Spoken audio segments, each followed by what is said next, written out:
Can everybody see my screen?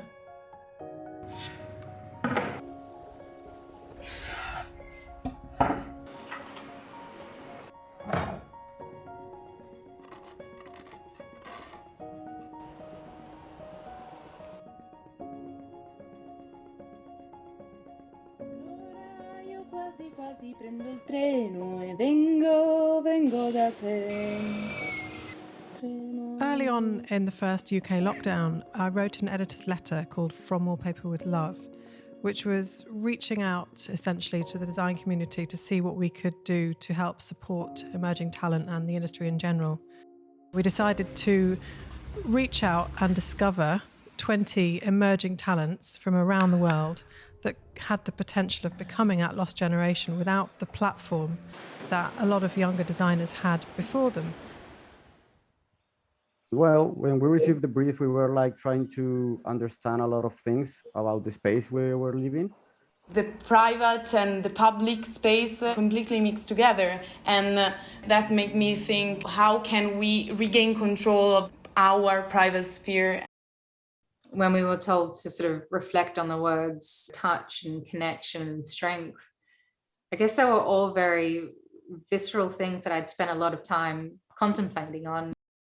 When I was young, I always have been fascinated by temple architecture, especially the roof. I instantly thought about bunkers. So I want to give the user more chances to touch, and the fear making is a good way for that, I think. Yes, it is a chair. You can sit on it, but you can sit on it in various ways. You can adapt to it, or it adapts to your needs. I was really interested in how different everyone talks about their experiences of isolation. I think like living during this pandemic and spending a lot of time at home, you get to realize like how important like small moments are. I'm inspired by observing the detail in Thai architecture. I was attracted by fantastic structure of the base. I remember when I was a kid, I went to a forest with my father near my house and peeled the cedar skins by hand. I design from an artistic angle, see pieces more as sculptures. Social media has changed the way we discover design, but it's essentially not going to make you meet people and connect with people, and that's a huge part of how to have your work seen and how to create relationships with manufacturers and makers as well as other designers. During that first lockdown, there was this feeling of everybody kind of buzzing to get out of isolation. The word isolation became this word that was really demonized, when actually in my mind that had always been a really romantic word. The whole concept is really to bring presences and companionship to people locked alone inside.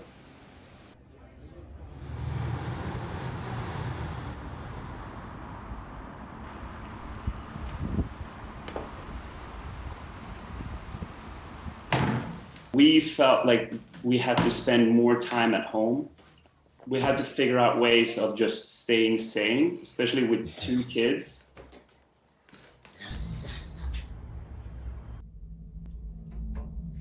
I really like the contrast between the fact that we were all working together virtually, but talking about and working with a material that is very solid.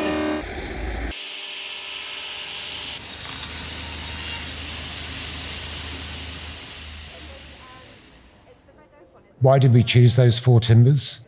Soft maple, hard maple, red oak, and cherry. That was the easiest part of the project, really, in putting it together, because it's so obvious for us now that we need to expand the market interest in everything that the forest has to offer. The biodiversity of our global forests is huge. So for us, with the American hardwood forest, it's become quite a critical issue, because these are really productive, dynamic, regenerating forests. So in order to maintain that sustainability, you've got to be encouraging the use and the harvest and the value for all the timbers. For me, the key learning about this project was really to see wood not only as a crafty material that can be shaped by a professional, but also that it is very high-tech. We spent a lot of time trying to replace wood with plastics or other materials, whereas I think nowadays we could actually say it is very futuristic to use wood in a very high-tech way. The 4 mentors we actually have for Discovered were hugely important to the project. Especially as a young designer, you can't be expected to just come up with a fully formed piece that's functional and works in the market. You can design something, but actually the brief was so specific to these 3 timbers. These mentors had really, really good experience with those woods and were able to teach each designer about how they behave, what the relationship is between them, and how to make the most out of their initial concepts. We were taking, I think, all the workshops out of their comfort zone. So we needed to have 4 really strong workshops. We would in Portugal, I've been aware of their work and working with well-known designers for quite some time.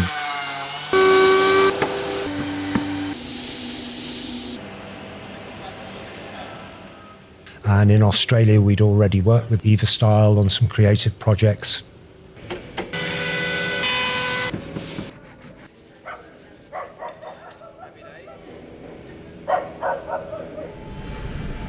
And the same with Fauseng in Malaysia. We've just done a project with them recently for that region about life cycle and the carbon impacts of working with hardwoods.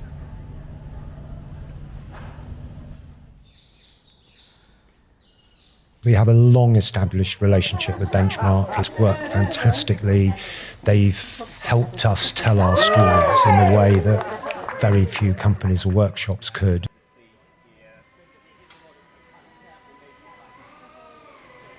It's a really hard time to be graduating or starting a career, because whilst there is a real hotbed of activity about people's interiors, it's very hard for someone to make a breakthrough.